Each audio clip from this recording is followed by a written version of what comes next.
Tuning in to the online broadcast network, AFTERBUZZ TV. Over 20 million weekly downloads in over 150 countries, and your number one source for after-show entertainment.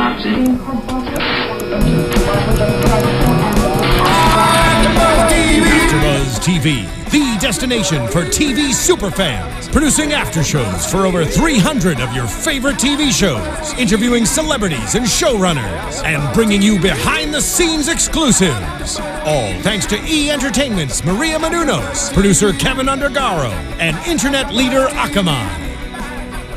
Now, let the buzz begin! I don't know about you at home, but we're excited to talk about this wild and crazy episode of Project Runway tonight. We're not so sure about the looks that went down the runway, but I am pretty excited about these women and what they've got going on next to me. I'm Amanda Fields Bennett, and I'm here with Vivian Adaobi and Michelle Uberreste.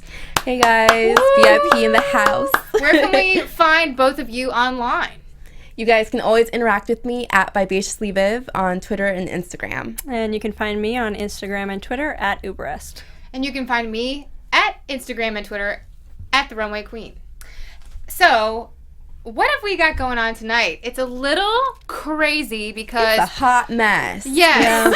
Yeah. This episode was a hot mess. Oh my goodness. The whole notes. thing from top to bottom, they bring in... They always do a Everyday Woman challenge on Project Runway. This season, they decided to use the actual crew of the TV show, which I was excited about initially. Because I feel like, yes, women in television, women in a traditionally in the past male-dominated industry. So I was excited. I was like, yeah, girl power, go girls. Like, and then instead of it being this like victorious day, it was just kind of a letdown. Yeah. Torture day. Yeah. And we wanted more from you, designers. So much more. It was kind of like a big snooze fest. I wanted to fall asleep a couple times. We kind of did. Yeah, kind of. I was like, hard to pay attention after a while because there was nothing to pay attention to. And as someone that's worked on, well, I mean, all of us have been on a lot of sets, but you know, it's not the most glamorous thing when you're not the talent on the set. So it would have been really nice for them to get these wonderful, lavish makeovers, especially since they're on such a quote-unquote glamorous show with fashion. Yeah. And I feel like they were so excited. They were so ready, so pumped for this, especially since a lot of them had, you know, very close relationships with everyone on the show. and they're like, finally, it's my chance. Right, my I get time to rock shine. it. Yeah. And Vivian, by the way, her Instagram, everyone, is awesome because she works for, I don't know if we can talk about it on this show, but she works for a very popular entertainment show.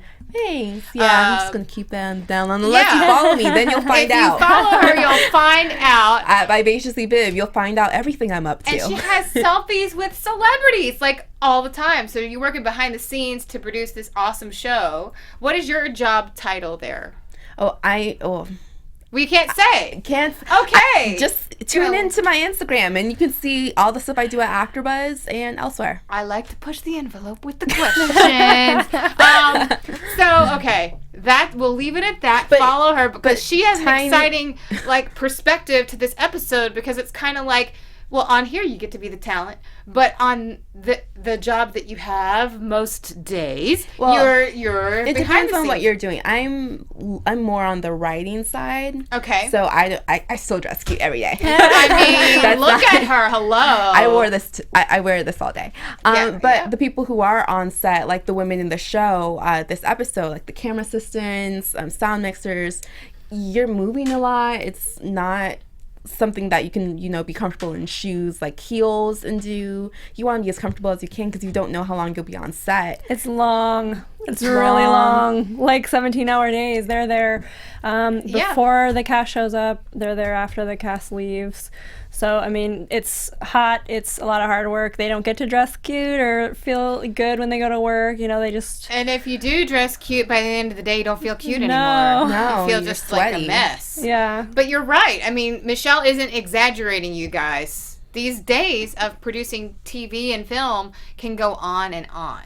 And not just for the talent, you know, that you see on screen, because their day might be 12, 13 hours. But then, like you said, I don't want to go on too much, but that's exactly what happens. Which is exactly why these women deserved a hot, fabulous bombshell, or not bombshell, whatever, like some great form of makeover to, you know. You can use that word again. It's okay. We had bombshell last week. We can carry it over. Well, because one of the women didn't exactly like Swapnil's version of the term bombshell. Yeah. I mean, if he would have done something that sexy for the girl this week, it would have been a success. I don't think she wanted that, though.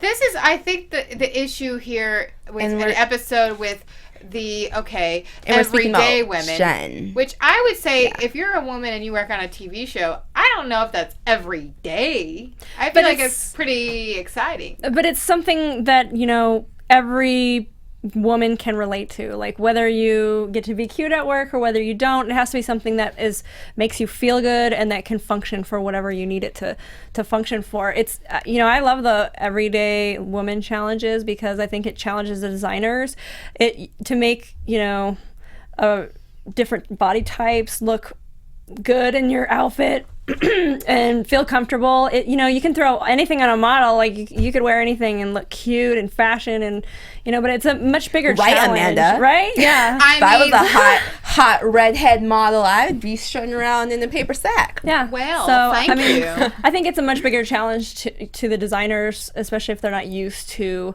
catering to that type of client. Well, speaking of different body types, everyone, myself included, was expecting Ashley to really be like her episode of all time. Right. She is actually very good at this. Very good at making all body types feel great.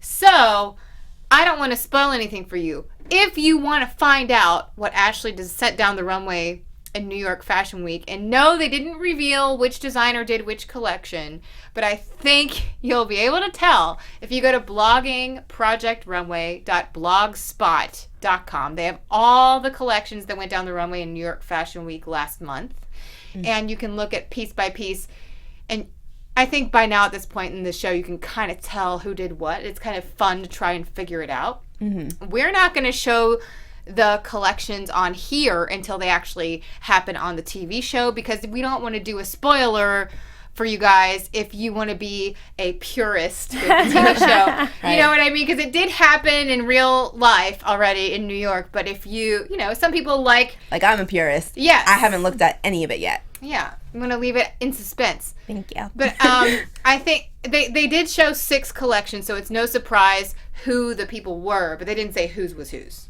Got it. But yes, so Ashley did a fantastic job in that collection. But not so much in this episode. No. Jeez, and we all thought she would kill it with having Nicole, who's plus size and was, you know, so excited to be working with Ashley because she's a fan of Ashley. Yeah, she was like, this is my favorite designer. I'm so excited. What is she going to make for me? And then it was just kind of, like, it was almost like, you know, when you're expected to do something really well, and you're put on the spot for the one thing that you're known for, and you either rise to the challenge or you choke under pressure. Right. But I think most of the designers... Oh. See, that's what this episode did to all of us. You can't even speak. It was that crazy. Yeah, I think most of the designers were choking this time. It wasn't just Ashley. You get the win tonight. I did not get what you were doing. Took me a second. Okay. Oh man, that was way more exciting than the episode. It really was. See, that's why you guys watch us. We can actually supplement the entertainment factor. We might. I don't know. I hope so. Okay. First of all, we've already had a first of all, like eighth of all. I loved what Heidi wore on the runway in the very beginning of this episode. I was like, Gypsy Heidi. I was like, Heidi, what's this? I like it. And I don't know. It's always funny to see what she's going to come out in the beginning of every episode. And I don't know how they do the order of the taping, because it's been many, many seasons after I was part of it. But when I was there, they would re-pick models at the beginning of each week. Yeah, I remember that. So they had a process of the designers got to select their model. And now it's a little bit different. I like both ways. It's actually cool either way because then, you know, it's kind of like whichever models are left out of that group that are available each week. And so they're not necessarily tied to the same designer the whole time. It's cool because you get to see designers work with different models. Yeah. And there was one model that had a larger chest. And it's funny to me because she wasn't even the everyday woman body. She just had, a bigger cup size, and then it gave them all this trouble. Oh, yeah, that was... And drama. Lindsay? Yeah. Yeah. Yeah, with the green kale, dress. Yeah. Kale. Which was terrible. Kale dress. Kale hell! Tying that back to this episode, that's something that I was kind of looking forward to, is seeing how these designers would, you know, work with bodies that aren't, you know... The same ones that they've been working with at week to week. Right. But not just bodies, different needs. Yeah. Yeah. Oh, I know what I was going to say. So they were picking the models at the beginning of every challenge, but that was actually the last thing that we would do every day.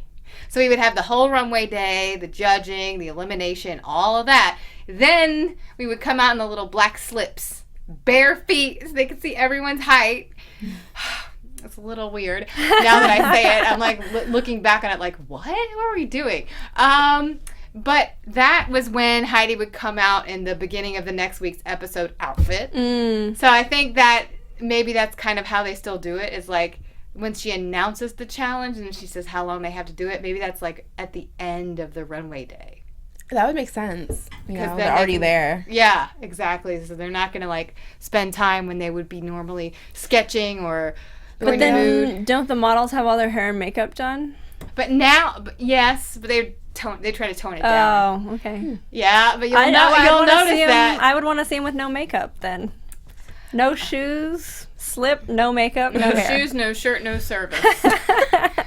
Well, I was excited they went back to mood this episode. Yes. Yeah. So they had 2 whole days to do this challenge, which is another reason why we had high expectations. Yeah. They had a 30-minute consultation with each crew member from behind the scenes at Project Runway, a $200 budget at Mood, and 30 minutes to shop. I am going to run down the list of who gets to be with which designer. Merlene gets Katie, who's a camera operator, and Edmond has Desiree, who is a sound boom microphone. She's already must have arms, guns of steel. Literally, she has Tim guns of steel.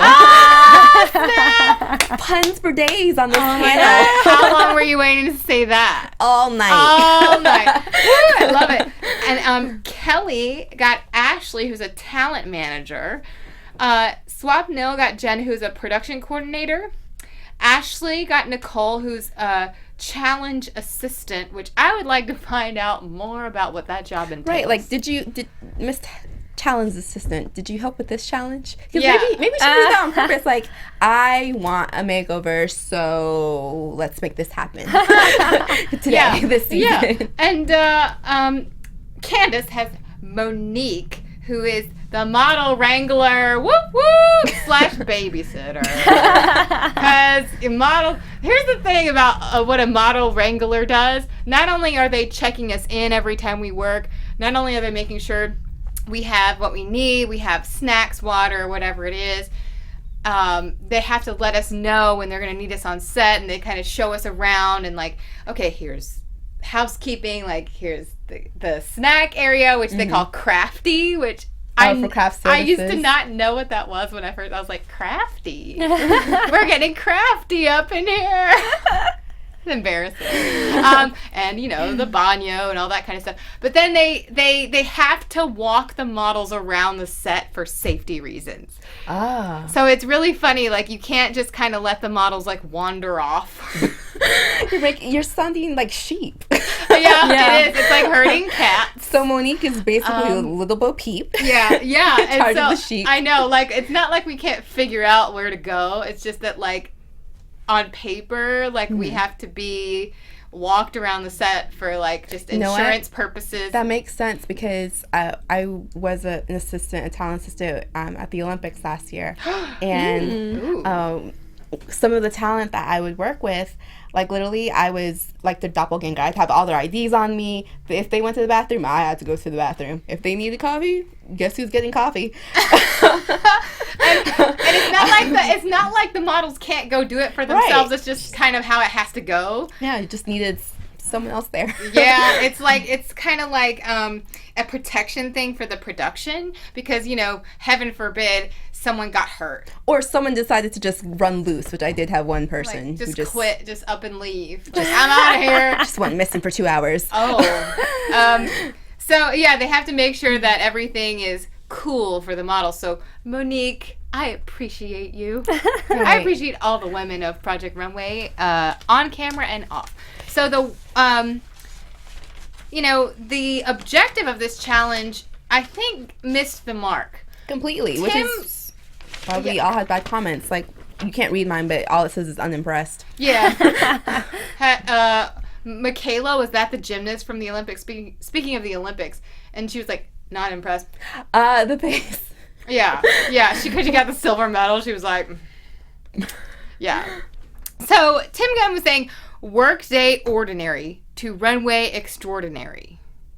That was kind of the idea. But then he goes, well, you can consult with your models and ask them what they want. So it was kind of like we're throwing the idea out of workday to runway, and we're just saying, go with your client. And it's like, not necessarily, but I think that's part of the challenge, is you have to make your customer happy. Did you have to do any like client-based I didn't make it that far.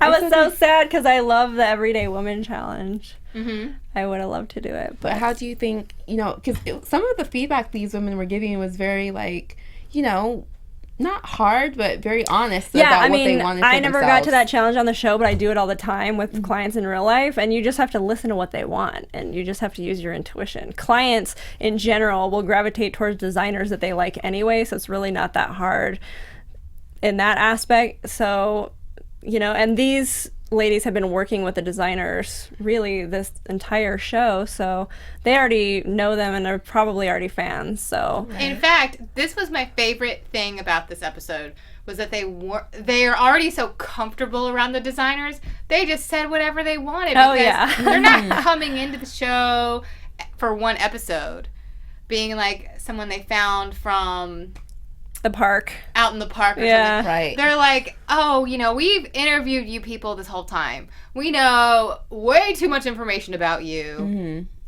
Yeah. And everyone's invested in them. Like, Tim Gunn was so invested, which is probably why he was so emotional and angry and very critical in the workroom, as he should be at this point.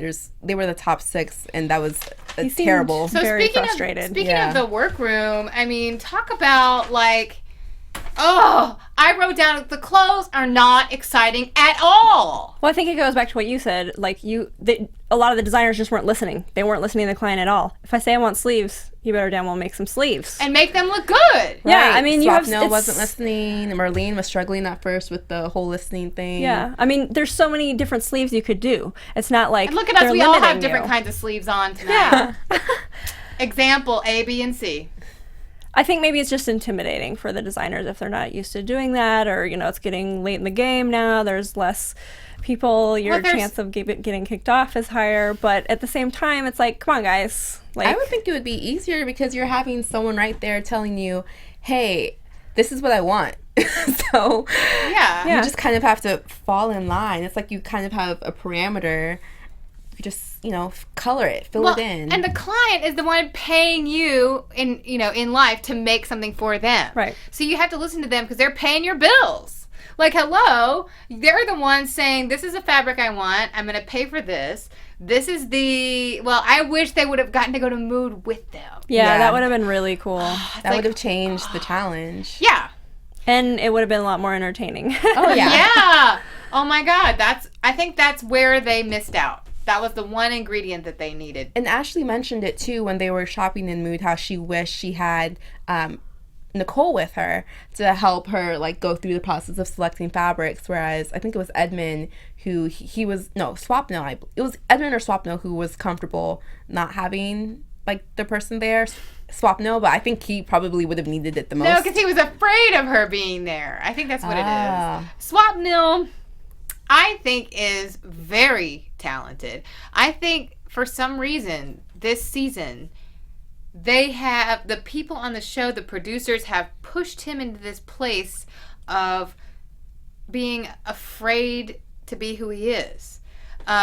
Because they keep saying, you're not giving all of what you can do. You're not giving 100%.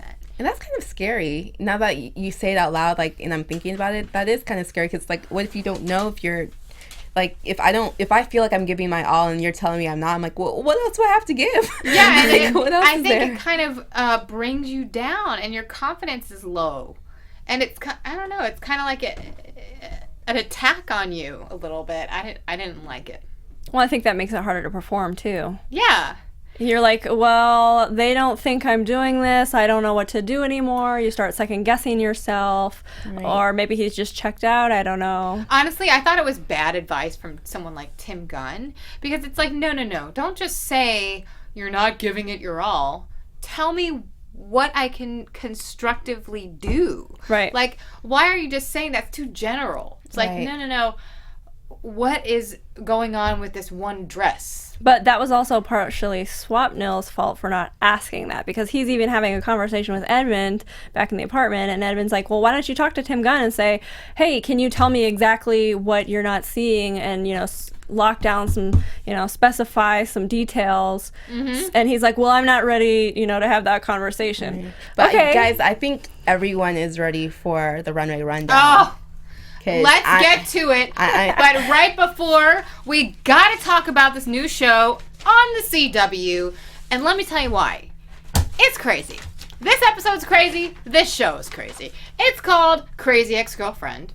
And it's also a musical. Wow. So it's from the writer of The Devil Wears Prada and the director of 500 Days of Summer. So talk about a fun combination. And The Hollywood Reporter names Rachel Bloom one of TV's 10 hot stars to watch. So she's a newcomer to TV, and I've never seen her before, but I'm excited to watch it, honestly, because I love a good musical. I loved Glee. Yeah. I like to see that kind of stuff on TV, and excited I heard that she's super talented. Like, she helped write and come up with the idea, and she's more than just talent. She's really heavily involved in the production of the show, which is awesome. Oh, and again, more women power in TV.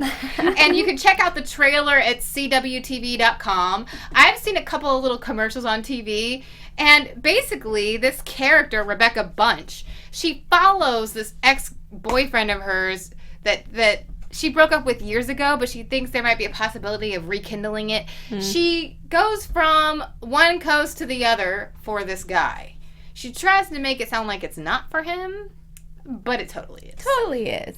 So, I don't know about you. You've probably done some crazy things for love. I have.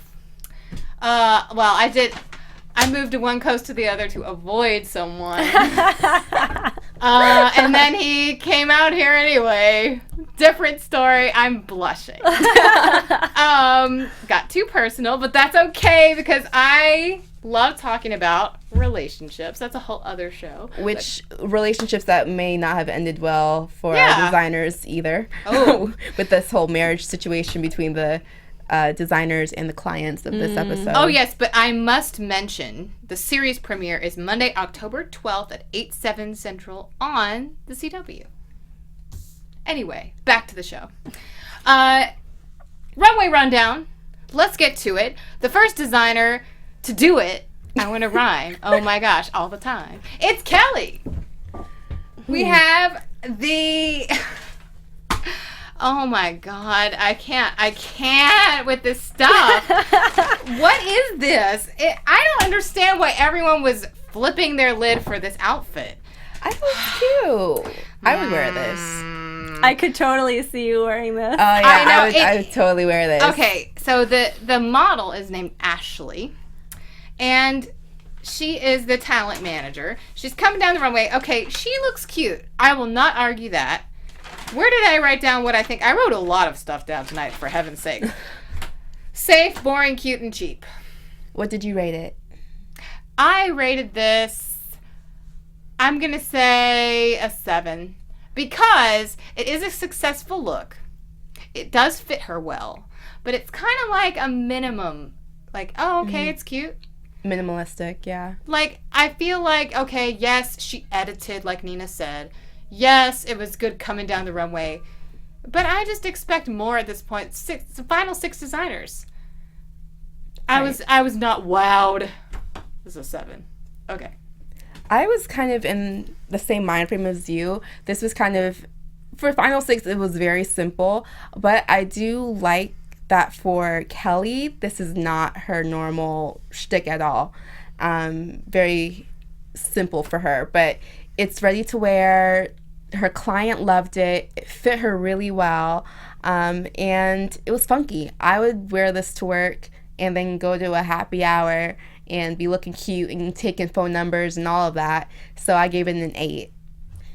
You know what? I wish you were wearing it. I wish I was too. I think I would like it more if you were wearing it. Kelly, send it over. Yeah, please. So I just can't believe there was so much purple. It was like an eggplant lederhosen. It was like the extra little strap on top made that. It's actually probably my second highest rated look on the runway. It's still pretty chic and like fashion. You mean tonight or for the whole tonight, show? Tonight. Yeah. No. Just had to clarify. Had to clarify that. No. I mean, I like the fabric. The color is subtle. It fit her really well. She was happy, so I gave her a 7. Okay. Oh, we agreed on a 7. Next, we have Edmond. Oh, no. I just don't. Looking at that picture, I am not a fan of what that does for her. Yeah. Because she is a cute woman, beautiful face, amazing hair. This is my favorite hair makeover besides the edgy one. This is the prettiest. Yeah. Like, most, like, commercial hair. Like, I just love it. It's very flowy. She's a great-looking woman. This outfit does not flatter her. The way that the dress cuts her body, it just isn't doing it for me. I just said, okay, it's a pretty bodice. That was my favorite part. It's cute. And I think it was what she wanted. So I gave it an 8 because the model seemed to be really happy in it. Even if I don't like it that much, who cares? The girl wearing it loved it. That's a good way Okay, to so put if you it. went out of the house looking like that and you were feeling good, wouldn't you want your friend to be like, no? Don't do it! Come back, Amanda. Come back inside. Well, yes, but I mean, she asked for a jacket. I liked where Edmond was going with his original design more than this. I did too. But I gave this one a 7 because he did put a lot of detail later on when they were examining the coat. And when Heidi tried on the coat, I really liked it. Because it's on Heidi. Well, But yeah, that's not the challenge. Yeah. I agree with them. Making excuses. Okay, yeah, I like Edmond, so sometimes I try to find the best I think in him. I might have wow, that was not the right word. Given him a higher number because I just like him so much. Yeah, but the dress was tacky to me. I loved the weaving he did, but it was kind of pointless because overall the silhouette did not flatter her. She has a nice little hourglass figure. You couldn't tell with that big boxy Yeah, coat it was over very that dress, boxy. that random piece of fabric flapping on the side. I was like, what is that? What in the hell? Like, she's so cute. What is going on? Man. But I like the pieces. Well, I just like the coat. So I give it a 7 because the construction was good and she was happy. But don't wear that out, girl. Don't do it. Or just wear that jacket with something different. I don't know what to say. Let us know, Michelle. Okay, Tell so I us. know she asked for a rain jacket, but there's a better way to do it. This was so unflattering. It looked like she put on like her big boyfriend's jacket over her. Like it doesn't look like female at all. Oh my in God! any way. I have to interrupt you. You're probably gonna say it, and I'm sorry, but I have to say it looked like she went out at night, and she's like, Yeah. "Honey, can I borrow your coat real quick? It's Yeah. cold out here." That's exactly what it looks like to me. Yeah. It's not like something a woman would be like, yeah, I want to buy that. I mean, yeah, it looks cute on Heidi, but again, anything looks cute on Heidi, so... On everything. You saw that yellow canary. Oh, at the Emmy Awards. Sorry. Oh, Donatella Versace, what have you done? Oh yeah, that was something. But what do you rate this one? Well, I gave it a 4 because you guys are way overrating Edmond in the. I mean, I like the idea of the weaving, but he just needed a couple of lines to shape her body. There's nothing flattering going on here at all. I think I really have to admit I'm giving this a higher number because of the lack of creativity I saw in this episode. It was an 8 based on all the craziness I saw coming down the runway. It was skewed. But I shouldn't have given it a learning curve. I should have just said, whatever, it's a 5. Yeah. All right. So now we have Swapnil. Oh, no, we don't. I'm just kidding. Swapnil has a flight attendant superhero. Yeah. Oh, that's great. She is not happy, and there's a knot in the back of that shirt holding it together. And this is one of those situations where I actually wrote down, listen, Swapnil, just listen to her. He did not want to listen. He was like, I don't know what to do. I'm not going to imitate the accent. I'm sorry. I don't know what to do. This is like making me crazy. I don't know what she wants. She's not telling me what she wants. And it's like, Swapnil, yes, she is. She wants to sleep. She wants a longer skirt. She doesn't want to show off her thighs that much. Right. Okay, make it work. And I actually wrote, this week, it's not make it work, it's just make something. Just make something. Anything. And this Put is something on the runway. This is just something bad. And it's a 4. Yikes. Oh, I agree with you. I gave Swapnil a 4 for this hideous creation because it looked like it could go into like the rejection pile at Kmart. Ooh. It was just the color, the fabric, everything was wrong. And the skirt is supposed to hit the top isn't even. It wasn't even complete. Right. And she was so upset, not happy. She was crying in the workroom. Like, he has no excuses. He's too good of a designer to be making anything like this. And he was wasting too much time the whole episode to then send this down the runway. So no, 4. Actually, I'm downgrading it to a 3. Okay. Sorry. Just because she was so unhappy. She was so unhappy. She was really unhappy. So there's just so many things wrong with this. Okay, first of all, he had a wrap top. She didn't like it. He scratched it and he made another wrap top. What? Okay. Again, listen, you were right.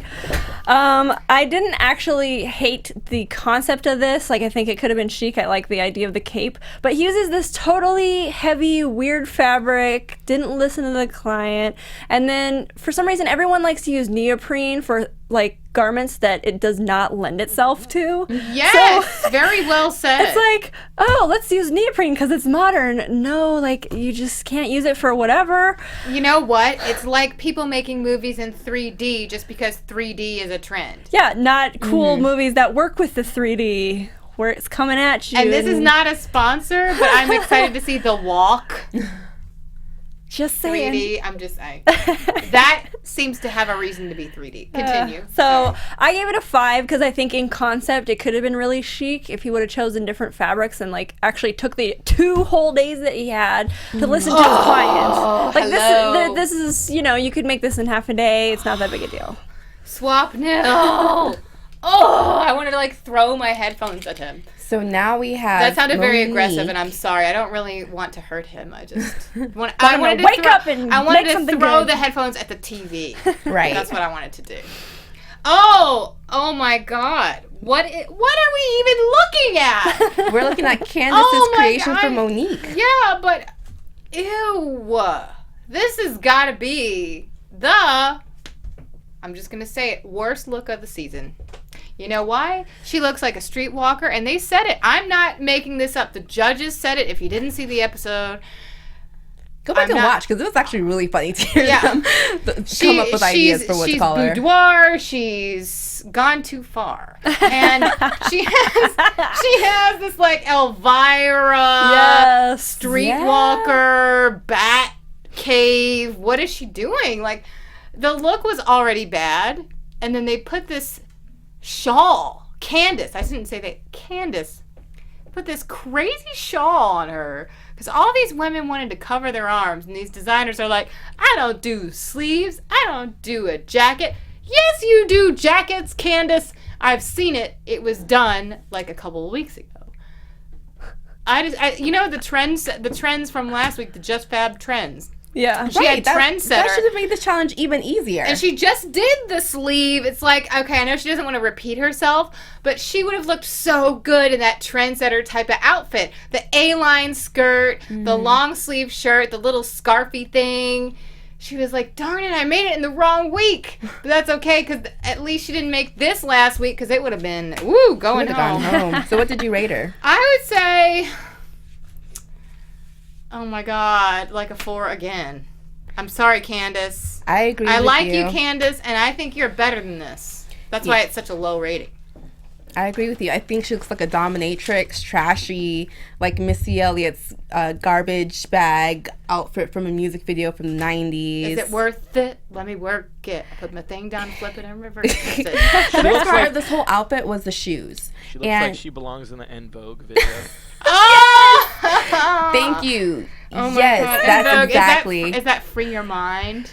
I don't even know if it was exactly. Yes, that's exactly what I'm talking about. And the rest Our will follow. producer coming in for the clutch. Yes, it was just trashy, and I felt so bad because her hair and makeup looks really good. And then you look down, and like you can't mess up. She has great cleavage, and it looked terrible. Her boobs look so saggy, and it made her waist look weird. There was puckering in the back. The fit was terrible, and Candace is such a great executioner. Candace, executioner. no kidding. Oh, no. I mean, I think I'm not really kidding. There wasn't any like underwire situation happening. No, there wasn't. They didn't give her a chance to wear a bra with this outfit. If she would have just given her some kind of a sleeve up here to wear a bra with, then it would have lifted up the girls. Yeah. Yeah, I just don't think the designers were like looking at the body types. They were just thinking, I'm going to design this. Instead of, look at your client, what's going to flatter them. This was like, because, what? What? I thought this was like a vampire bat Halloween costume. Yes, totally. it is. So a it's Halloween like right costume. in time for Halloween. Oh, yeah, 'cause it's October. It's like the cape and the I just sorry, I just got excited. You just got that. You're like, oh, what am I gonna be? Not this. Not this. I think this just got away from Candace because she's normally really well. She uses the same type of fabric. She can execute things, but with the different body types. Executioner. Yes. That's so unfortunate. I gave it like, I don't know, a 3 or a 4. I can't decide. Well, let's go with a 3.5. Okay. Let's just keep it creative. Oh, and then this is bad in a whole different way. Oh, Ashley, how far you have fallen. And again, I expect so much more from Ashley because she's been so consistently strong. And I really love her playful quality of her designs. I love that it's fun, it's flirty, it's kind of like a softer version of Betsy Johnson. Yeah. Different color palette, but very like the fun and funkiness is there. And I like that she brings that to many different body types. And again, she has always done this for all body types. So I think she got like super nervous or something, or overwhelmed, or designer's block, writer's block. But whatever the case, this was sent down the runway. Looking terrible. And at least it's a slight bit better than that first dress that she tried on in the workroom. Because this sweet woman right here was made to look like a Disney dress-up princess outfit for like a 4-year-old. Yeah. So what'd you rate it? Well, it's a cupcake. It's a strawberry shortcake. It's just not grown up. So, because I wanted so much more from her, I again gave it a 4. I was in a similar. I think I'm Similar? just like can't speak English because I'm so you're disgusted. in a simulation. I'm so disgusted. Yes. So I gave this one a 5 because Ashley can do better. It was a bad fit. It was childish. This is not what Nicole wanted. Nicole had very simple wants, and it looks really, really childlike. She's a grown woman. She has a job. Hello? Like, why does she look like she's going to my best friend's 13th birthday party? You nailed it. I'm going to look like a real teenager now because I have a peplum and a pencil skirt like the girls in high school on TV. Sorry, Ashley. This was not it. I just realized we need to describe these outfits a little bit more for the podcast people. Maybe it's better if they don't know. Oh, This will be the one episode where you don't need a description. yeah. We don't even know how to describe it because it's just wrong on so many levels. Oh, I think they just kicked the air Yes. on. Woo! So what did you give Ashley's I outfit? gave her a 5. Ooh, okay. Please let us know about yours. Yeah, I mean, I kind of agree. It was very juvenile. And Ashley, when you look at Ashley, she looks so cool. She still looks funky and fun, but she looks really cool. Like that She looks girl, fresh. you want to know her. She looks fun, you know. This girl is just like I don't want to know her. This is like that kind of classic 80s weird cut, seen it before, plus size pinup cliche design. Yeah. And I'm like really surprised like it came out of Ashley, but I feel like she lets her nerves get to her because she has so much confidence problems. Yes, that's true. Because She she's a kinda loved great this designer. Mm-hmm. She has really great ideas. She's really creative. She stands apart, but she never believes in herself enough to execute or, you know, sit there and say, okay, yeah, I have a really good idea. I'm going to, you know, follow that through. She was mostly stressed out this episode. You see that in the workroom. She's crying. She's upset. So she's obviously not going to come up with something great based out of all of that. Definitely. Yeah, because it didn't come from a place of love. It came from a place of fear, this Right. look. Right. And and I I've- gave it a 3. Oh, and I would be afraid to wear it. And you know what? Like, I just can't. I wish that she would have dressed her girl how she herself dresses. I agree. Same. Because Ashley dresses really cool, and I want to be her when I grow up. Right. Here we have my personal favorite of the evening, Merlene's design. And let me just tell you, it looks like it feels good. It looks like it's sassy. It's sexy. She had the moves on the runway. And I think Merlene, I have to applaud her for editing and editing and editing. Because she first cut that boxy jacket, and it was exactly what she did not want. Right. It was crazy. It was like, did you not hear a word that she just said? I don't think she did the first time around. But luckily, I love it, and I gave it a 9. I actually, literally, I'm like picking your brain this whole episode because I gave it a 9 as well. I feel like the model sold it. She sold it to me because later on I probably could have knocked it down to an 8 because some of the tailoring wasn't that great. But The skirt specifically, which the judges did talk about, but she was just feeling it with her haircut. She got the shaved part on her head on the side, which she flipped her hair and showed off.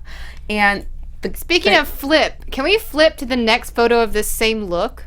It's the see, she was feeling it, and I loved the detail of the shirt with the back and like just a little slither of skin out, and of course the jacket vest thing, so high end. It looks very luxurious, which they talked about numerous times. This was and the it most made the expensive. outfit. Sorry to interrupt. It's the most expensive looking look. Right.